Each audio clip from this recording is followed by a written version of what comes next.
भारत और बांग्लादेश के सीमा विवाद की, इसके समाधान के लिए क्या क्या कदम उठाए जा रहे हैं? जी, तो समाधान के लिए देखिए, भारत की नीति तो हमेशा से एक ही रही है कि हम विकास करना चाहते हैं, आप भी प्रगति करो, हम भी प्रगति करते हैं, मिलके काम करते हैं। हमने तो याद है कि बांग्लादेश को छोड़िए, हमने तो पाकिस्तान को भी ये बोल के रखा है कि जो सिल्क रूट था, आप वापस से उसको शुरुआत कीजिए। जो अखंड भारत के समय हुआ करता था कि राजस्थान से ऊँट पे सामान जाता था, लाहौर, पेशावर, काबुल, कांधार होते हुए फिर वो रास्ता सीधा आपको मध्य एशिया से जोड़ देता था।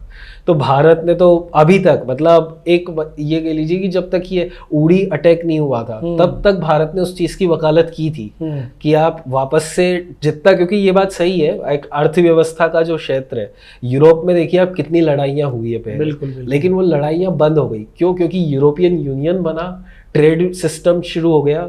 सबको पता था अगर एक ने दूसरे पे हमला किया तो पूरी लॉजिस्टिक्स गड़बड़ा जाएगी। बिल्कुल। तो ये चीज़ हमारे आसपास के देशों को समझनी चाहिए।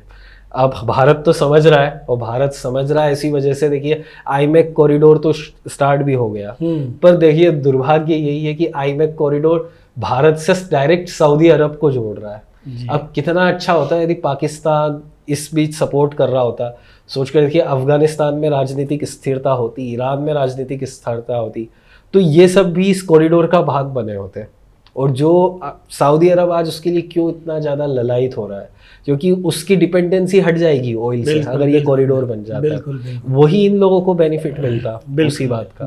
तो यही इस समय हमारे आसपास के देशों को करना चाहिए, बांग्लादेश को खास करके, क्योंकि बांग्लादेश ने अभी इतना तो महसूस कर लिया, 20 दिन में उनकी टेक्सटाइल इंडस्ट्री पूरी ठप हो चुकी है, पूरे एक्सपोर्ट्स गिर चुके हैं, फॉरेन रिजर्व कुछ बचा नहीं है।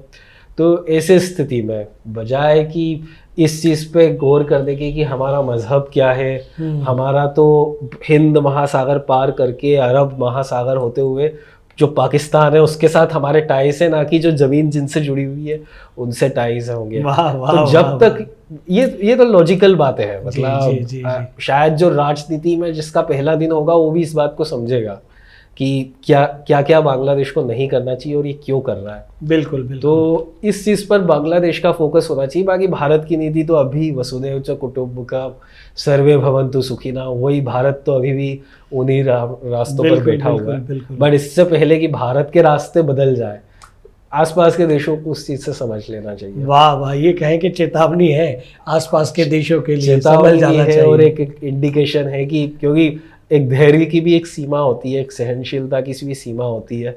अभी भारत जरूर थोड़े आंतरिक चीजों से घिरा हुआ है, अर्थव्यवस्था, पर आप एक बात सोच के चलिए, 2047 को अज्यूम कीजिए, जब भारत एक विकसित देश बन चुका होगा, ये जो गरीबी बेरोजगारी वाली समस्याएं चल रही, ये सब भारत ओवरकम कर चुका होगा। और उस टाइम भी अगर बांग्लादेश पाकिस्तान यदि रहे, तो उस समय भी यदि इन्होंने उसी प्रकार से आंखें दिखाने की कोशिश करी, तो क्या आपको लगता है भारत आज जितना सहिष्णु रहेगा फिर?